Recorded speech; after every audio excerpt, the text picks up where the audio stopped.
Hi, I'm Pete Crouch. Recently I supported one of the chapter lead boot camps. I was asked to go along to share some of my views as to how I'd handled change through my career.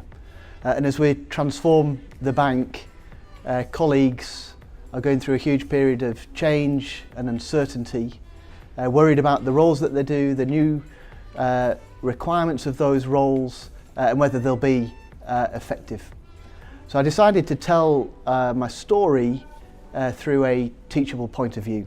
A teachable point of view is just a set of stories that we as leaders can use, that the things that have defined us and our careers. It's usually down in your set of values and beliefs, and they're the sort of things that you want to share with colleagues as far as, you know, how have you shaped your career and how have you developed over time.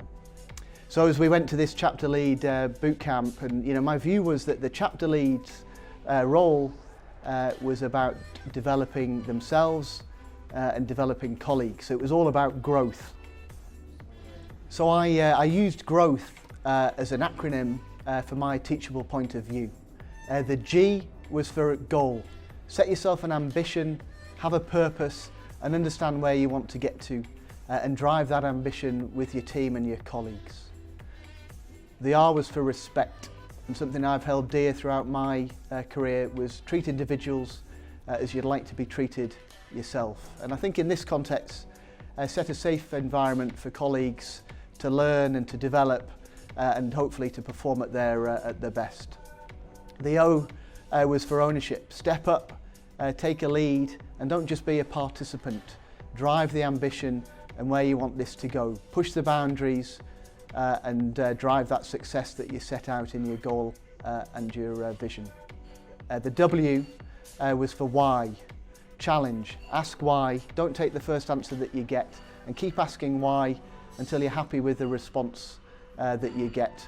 Push the boundaries, drive your ambition. T was for team. We either all win or we all fail, and I know which team I'd like to be on. But it's not an individual sport, so play the team game. And finally H, the H of growth, was for help. Don't be frightened to ask for help and reach out and look for colleagues internally to help you on the journey. We don't all have the answers, it's not all laid out in front of us, and it'll be you to drive it and as I say, ask for help on the way. And don't be afraid to look externally. I think far too often we just think the answers are internal. There's a lot of good thought leadership that you can bring in to help shape the journey and the vision that you want to drive. So I'd encourage you all to have a teachable point of view. Look it up on the internet. There should be plenty out there on there, but I think as leaders and as we step up and try and help take colleagues through on this journey, having the stories, being able to share those and help guide them through is a great asset. So good luck with it all.